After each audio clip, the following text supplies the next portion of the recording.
بسم اللہ الرحمن الرحیم، میں ہوں محمد فرحان خان عباسی اور آپ دیکھ رہے ہیں programme final round real face media پر۔ ناظرین، دیگر اداروں کی طرح ایمنسٹی انٹرنیشنل کی جانب سے بھی اسرائیل کو پلانٹڈ یا فرینڈلی جھٹکا دیا گیا ہے، اور مغرب کی جانب سے اس قسم کے فرینڈلی جھٹکوں کا مقصد صرف اور صرف یہ جتلانا مقصود ہوتا ہے کہ ان کے بنائے ہوئے، ان کے فنڈ سے چلنے والے اور ان کے تعینات کیے ہوئے عملے کے باوجود یہ ادارے غیر جانبدار ہیں۔ اس تنظیم نے 1 فروری 2022 کو اپنی نئی تحقیقاتی رپورٹ میں کہا تھا کہ اسرائیلی ریاست نے ظلم اور تسلط کے نظام کے تحت اب تک فلسطینیوں پر جو حکومت کی ہے وہ نظام حکومت اپارتھیڈ یعنی نسل پرستی پر مشتمل ہے اور نسل پرستی کی بین الاقوامی تعریف پر پورا اترتا ہے۔ لہذا اسرائیل ایک نسل پرست ریاست ہے، یہ میں نہیں کہہ رہا، یہ ایمنسٹی انٹرنیشنل کی 2022 کی رپورٹ کہتی ہے۔ ناظرین، ایمنسٹی انٹرنیشنل نے اسرائیل پر فلسطینیوں کو الگ تھلگ رکھنے، بے دخل اور شامل نہ کرنے یعنی کسی نظام کے اندر شامل نہ کرنے کا الزام لگایا ہے، جو کہ انسانیت کے خلاف جرائم کے مترادف ہے۔ تنظیم نے کہا ہے کہ دنیا کو فلسطینیوں کے خلاف جبر اور تسلط کا نظام نافذ کرنے پر اسرائیل حکام کو جواب دہ ٹھہرانا چاہیے۔ 200 سے زائد صفحات پر مشتمل یہ تحقیقاتی رپورٹ 4 برس میں مکمل کی گئی۔ تنظیم نے اس رپورٹ کے تحت ہیومن رائٹس واچ اور انسانی حقوق کی بڑی اسرائیلی تنظیم بیٹسلیم جیسی دیگر معروف انسانی حقوق کے گروپوں کے ساتھ مل کر یہ رپورٹ کو بنایا یعنی ترتیب دیا۔ اس رپورٹ میں ناظرین اسرائیل پر الزام عائد کیا گیا کہ وہ ایک نسل پرست ریاست ہے، ایک اپارتھڈ سٹیٹ ہے، اور یہ اپارتھڈ سٹیٹ کا سٹیٹس اسرائیل کا برقرار ہے۔ یہ میں نہیں کہہ رہا، یہ ٹرانسپیرنسی انٹرنیشنل کی رپورٹ کہہ رہی ہے۔ اس رپورٹ کے اجرا سے قبل ہی اسرائیل کے وزارت خارجہ نے کہا تھا کہ رپورٹ کی سخت زبان اور تاریخی پس منظر کو مسخ کرنے کا مقصد اسرائیل کو برا دکھانا اور سامیت دشمنی یعنی اینٹی سیمیٹزم کی آگ میں اسرائیل کو دھکیلنا ہے۔ لیکن تنظیم کے سیکرٹری جنرل اگنیس کالمارڈ نے اسرائیل کے وزارت خارجہ کے الزام کو اس بے بنیاد حملہ قرار دے کر مسترد کر دیا۔ انہوں نے کہا ہے کہ یہ جواب دہی سے بچنے کے علاوہ اور کچھ بھی نہیں، اور اس تفتیش سے بچنے کی کوشش اسرائیلی حکومت کر رہی ہے، یعنی اپارتھیڈ اسرائیلی سٹیٹ کر رہی ہے۔ ناظرین، اسرائیلی ریاست کے 1948 کے قیام کے بعد سے ایمنسٹی انٹرنیشنل نے اسرائیل میں فلسطینی آبادی کی حالت زار پر بہت سی تحقیقاتی رپورٹس پیش کی ہیں۔ ان تحقیقاتی رپورٹس کے مطابق اس دوران تقریباً 7 لاکھ فلسطینی یعنی موجودہ اسرائیل کی تقریباً 80% آبادی یا تو اسرائیل سے نکل چکی ہے، یعنی فلسطینیوں کی آبادی وہاں سے نکل چکی ہے، یا پھر اسرائیل کی جانب سے انہیں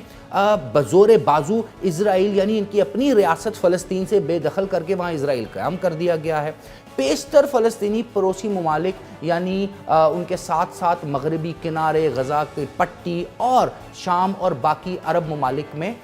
پناہ گزین کے طور پر اپنی زندگی گزار رہے ہیں، جو کہ اسرائیلی ریاست کو بحیرہ روم سے لے کر دریائے اردن تک کی سرزمین کو کنٹرول کرنے کے قابل بناتا ہے۔ یعنی یہ نقشہ ایسا ہے کہ جب اسرائیل کی حکومت نے فلسطینیوں کو ان کو بے دخل کیا تو اب اسرائیل کی ریاست کو پھیلایا جا رہا ہے، اور اس پھیلاؤ کے دوران بحیرہ روم سے لے کر دریائے اردن تک کی سرزمین کو آج کی اپارتھڈ موجودہ اسرائیلی سٹیٹ یعنی ریاست کنٹرول کر رہی ہے۔ رپورٹ کے مطابق کچھ فلسطینیوں نے اسرائیل میں کاروبار، قانون، طب اور تفریحی شعبے میں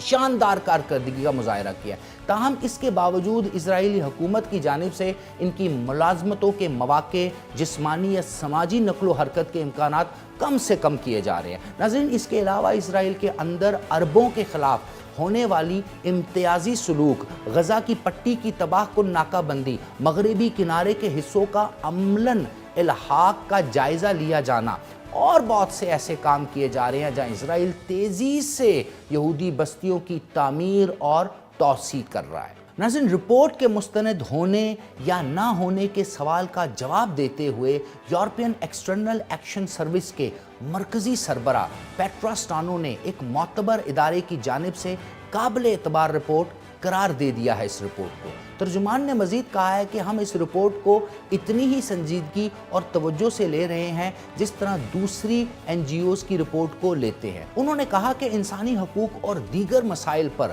بین الاقوامی قوانین کی خلاف ورزی چاہے کوئی ریاست کرے یا غیر ریاستی عناصر کریں، اس سے ہمیشہ امن کی کوششوں کو نقصان ہی پہنچتا ہے۔ ناظرین، اب بات کرتے ہیں ایمنسٹی انٹرنیشنل کی اسرائیل کی نسل کش حکومت کے خلاف مجوزہ تجاویز کے بارے میں۔ ظاہر ہے جنہیں اسرائیل نے تو مسترد پہلے سے ہی کر دیا ہے۔ تو پہلی تجویز یہ دی گئی ایمنسٹی انٹرنیشنل کی جانب سے کہ تمام ریاستوں کو چاہیے کہ نسل کشی کے جرائم میں ملوث مجرموں کو قانون کے دائرے میں لایا جائے۔ دوسری طرف انٹرنیشنل کرمنل کورٹ کو چاہیے کہ موجودہ تحقیقات میں پائے جانے والے جرائم کے خلاف ایکشن لیا جائے۔ اقوام متحدہ کی سیکیورٹی کونسل کو چاہیے کہ وہ اسرائیل کے اسلحہ خریدنے پر پابندی عائد کر دے۔ اقوام متحدہ کو چاہیے کہ وہ اسرائیل پر مخصوص پابندی عائد کرے، جیسے احساسات کو منجمد کرنا، اور ایسے اسرائیلی حکام پر بھی پابندی عائد ہو جو نسل کشی کے جرائم میں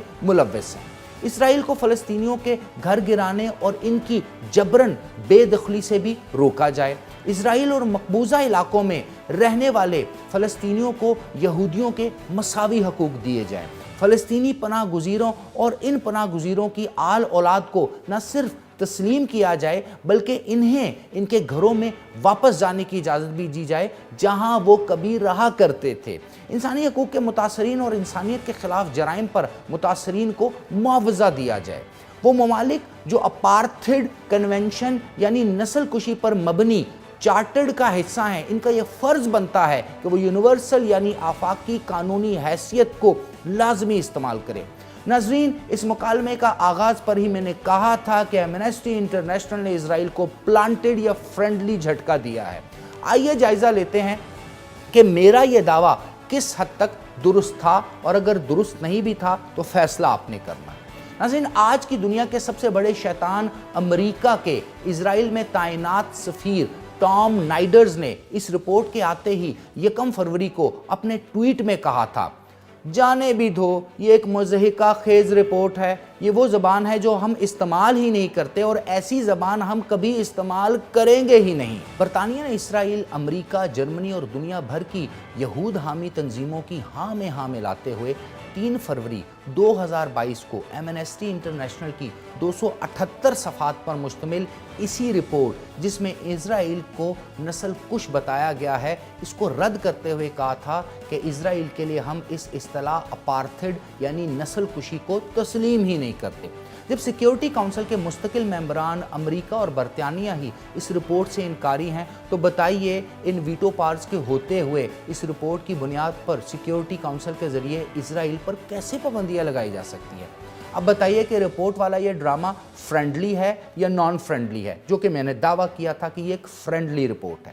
اسرائیل جو لاکھوں فلسطینیوں کا قاتل ہے، اس کو تو امریکہ اور اس کے اتحادیوں کی طرف سے کچھ بھی نہیں کہا گیا، مگر 21 دسمبر 1988 کو برطانیہ کے ایک چھوٹے سے قصبے لاکر بے میں امریکی مسافر طیارے کے حادثے کے الزام میں، ناظرین یاد رکھیے گا، لیبیا پر پابندیاں لگائی گئی تھی، اسے دنیا سے کاٹ دیا گیا تھا، اور معمر قذافی شہید سے بھی اربوں ڈالر جرمانے کی مد میں وصول کرنے کے بعد بھی صہیونیوں اور صلیبیوں نے سب نے مل کر اسے موت کے گھاٹ اتارا اور لیبیا کو خانہ جنگی میں مبتلا کر دیا تھا۔ ناظرین، صدام حسین کے عراق پر ویپنز آف ماس ڈسٹرکشن رکھنے کا الزام عائد کر کے امریکہ نے اپنے صہیونی اور صلیبی اتحادیوں کے ساتھ مل کر عراق کی اینٹ سے اینٹ بجا دی، جبکہ آج تک عراق سے کیمیائی ہتھیاروں کا کوئی سراغ ہی نہیں مل سکا۔ اسی طرح 9/11 کے خود ساختہ ڈرامے میں 3000 افراد کی ہلاکت کا الزام اسامہ بن لادن پر عائد کر دیا گیا، جس کے ثبوت آج تک دنیا کے سامنے نہیں لائے گئے، اور امریکہ اپنے اتحادیوں کے ساتھ مل کر افغانستان کو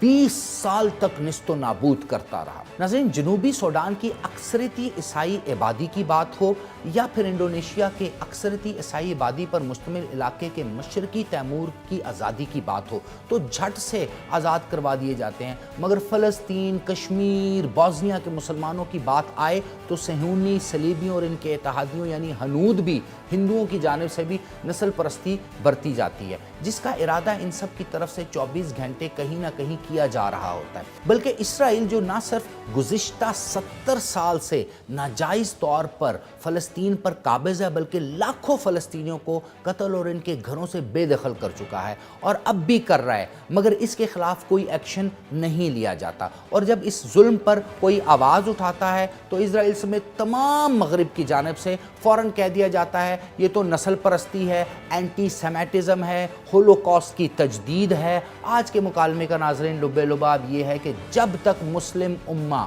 موجودہ سٹیٹس کو نہیں توڑ دیتی، جب تک مسلم امہ اس طرح مغرب کے اس ظلم و ستم کا شکار رہے گی، تب تک ہم کسی صورت بھی اس طرح کے معاملات کو حل نہیں کر سکیں گے۔ آج کے لیے اتنا ہی۔ اللہ حافظ و ناصر۔